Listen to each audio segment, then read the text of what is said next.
And I'm really enthusiastic about people coming to the office more than 2 days per week. I like it when they come and when they connect with other colleagues. So for us, look, obviously there is value in bringing people in, and I'll tell you why, and we have proof of that later, but at the same time, I think we're just not that company, and we don't want to lose top talent. There are people that I've seen who will not take a job if they can't work remote, and they're very strong. So if people are getting their work done, they're doing great, we see no reason to force anyone to do anything. If you asked me that question 3 years ago, I would have said no. I was a vivid fan of remote work, and when the pandemic forced us all to go into remote work, for TIA, nothing really changed, at least in my department, because we've been very flexible on the where to work. Like the principle always, wherever you work, as long as you're safe. Now 3 years later, where a lot of social capital has been eaten up, and it's really hard for new starters really to build a relationship with each other, which I believe is foundation to having good meetings, having good conversation, having good collaboration.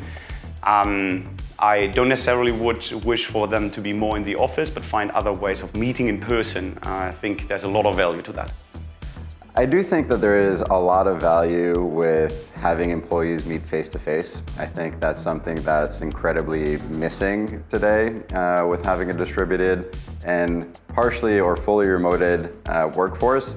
So definitely I see a lot of value in that, and I wish we can find ways to make that more possible to get those face-to-face interactions.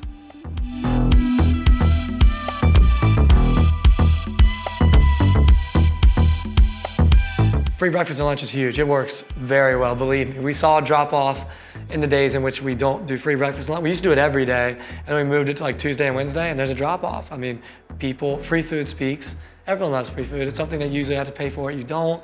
And we have this new system now where you can choose, like we're saying, hey, we're ordering from this restaurant today. You can pre-order your food before you get in, so you already get excited about it.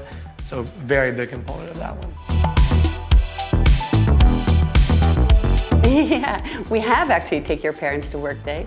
So actually we had it, and that's really nice. I mean, if I consider our parents, right? It's not about bringing our kids, what's also like bringing your kids to work day. That is also really nice, a bit about Bouncing Castle. But these are all things that we do. And also the Office Connection Month is something that we did in the past. We organize a lot of activities to get people back to the office. I don't know about that one.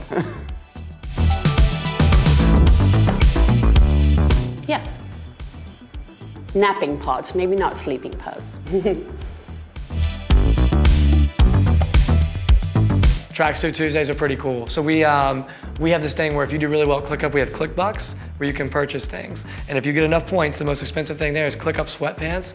Not just because they're so cool, but because once you have won enough ClickBucks to buy the sweatpants, you can wear them on. You can wear them to work any day, I believe. We're allowed to wear ClickUp sweatpants if you've earned it and kind of get comfortable. And then on Fridays, everyone can come in chill. So not a tracksuit Tuesday, but we have like, wear what you want Friday.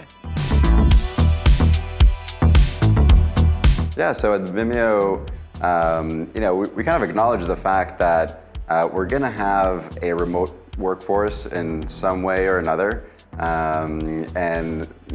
We always try to think, how can we leverage our tools to create a more connected workforce as well?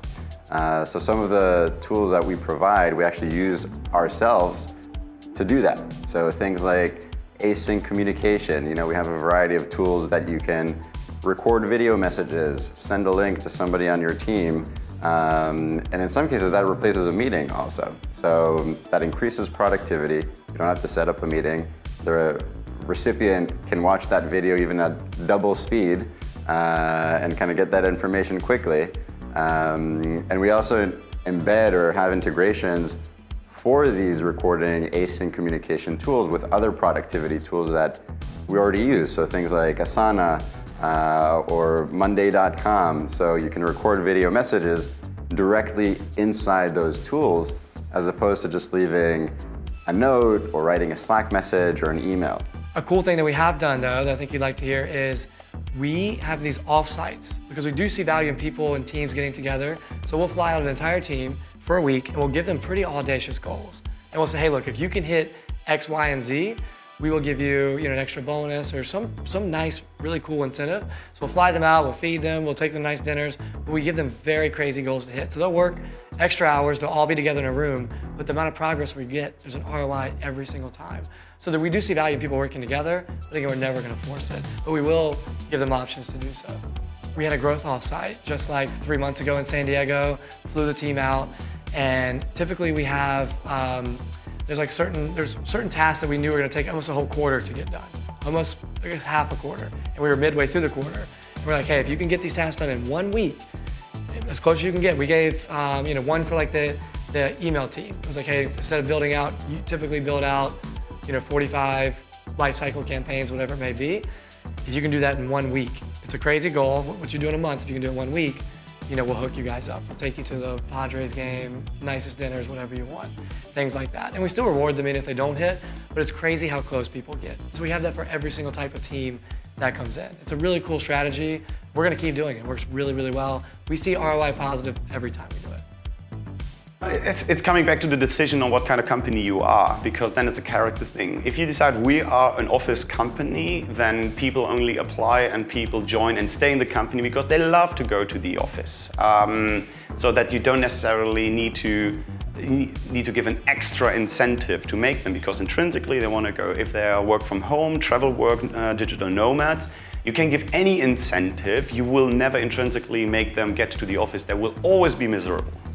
So I think the best incentive is have a clear idea, what kind of company are you?